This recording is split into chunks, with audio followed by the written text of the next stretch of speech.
I don't know the statistics on this fact, but I'm sure that you have Google and you can Google it. But how many people have died as a result of someone not knowing when to walk away or someone not knowing when to allow the other person to walk away? It is just mind blowing that the things that we're doing today are the same things we've always done.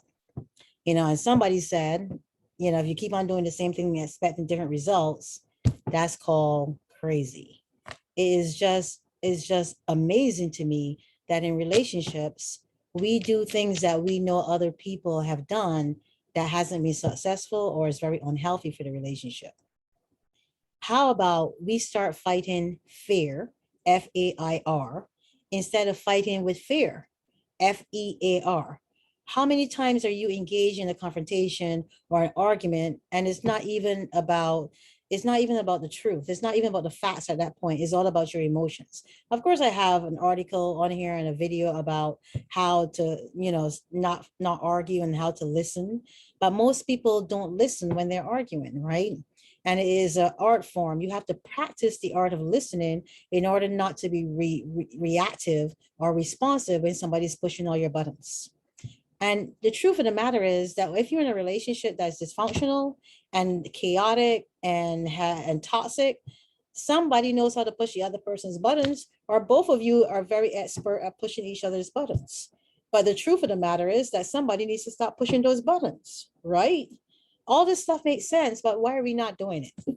Why are we continuing to do the same thing in our relationships, expecting our relationships to have better outcomes? Everybody talks about having a healthy relationship. What is a healthy relationship?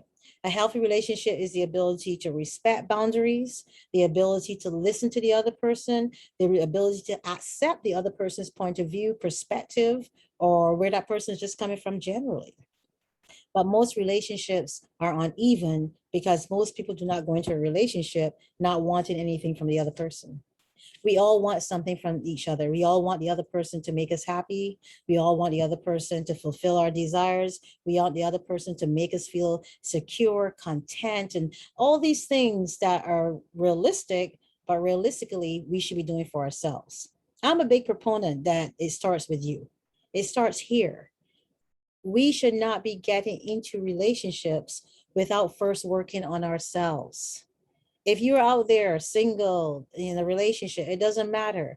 The work starts here. The work starts with the individual first, and then the collective. It comes together. A relationship is two different people coming together with two different ideologies, two different perspectives, two different senses of self. There's so much differences in what two people bring to a relationship. And relationships take forever. They take forever for you to understand the other person. Do you have forever? Did you get together with this person knowing that this is a forever event, that this is not a fly by night event, that you're going to just wake up one morning and you're going to live ecstatically forever after? Happiness is not ever after. Happiness is those moments when you can come together and appreciate each other, despite the fact that you're not always happy, or that there have been moments where there was not any happiness. But to expect that your partner is going to make you happy, or that this relationship is going to be one that provides you with eternal bliss and peace, it is unrealistic. I keep on saying the same things, but people don't get it. But back to the subject of conversation here today: how to fight fear instead of fighting with fear. Most of us are afraid. Most of us are afraid of loss. Most of us are afraid of rejection. I know for me, rejection has always been a big thing. My parents, when they were young, they rejected me to some degree, and I had to deal with that. And my whole life, when I've had the sense of feeling rejected, I was like, it's like a nightmare on Elm Street. I was scared. But rejection is something that you will face in your lifetime, regardless if it's work-wise, work-related, children, spouses, friends. Rejection is a part of life. Does it mean that it has to turn you upside down? No.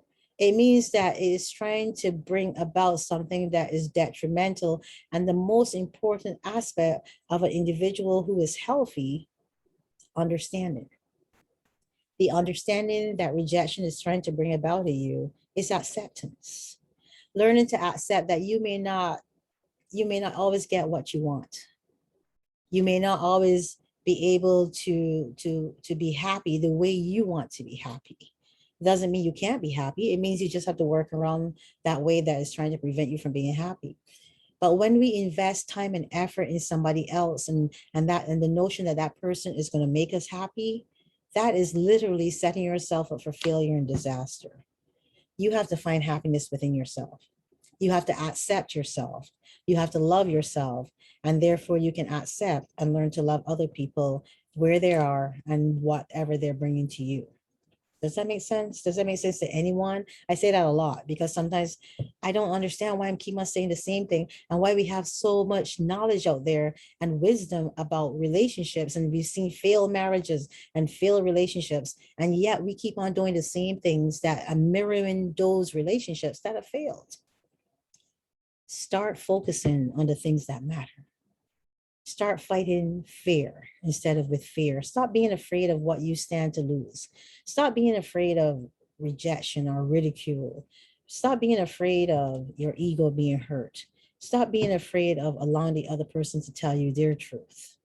Start accepting that that person's truth doesn't have to affect you negatively, that that person's truth can actually shed light on who you are and how you can make the relationship better or make yourself better. One of my favorite authors, James Allen, says it this way: certain circumstances do not make the man or woman, they reveal them to themselves. What is your relationship revealing to you? Instead of running away from the revelation and hiding behind it and saying, I feel attacked, I feel not loved, I feel like they don't want me. Instead, ask yourself, what is my significant other saying to me? What is my partner saying to me? What is my child saying to me? What are they trying to tell me that I am not able to receive? What am I afraid of?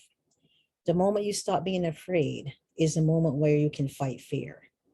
And fighting fear means possessing the ability to listen, possessing the ability to accept your differences, despite the fact that it may be hurtful or painful. And in that acceptance, you will find peace, because peace always leads to growth.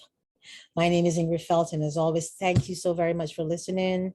I hope that you continue to support my YouTube channel, tell others about what I'm doing here, continue to like the videos, subscribe to the videos, and leave your comments. They are most welcome. And as always, remember, everything that requires change starts with you.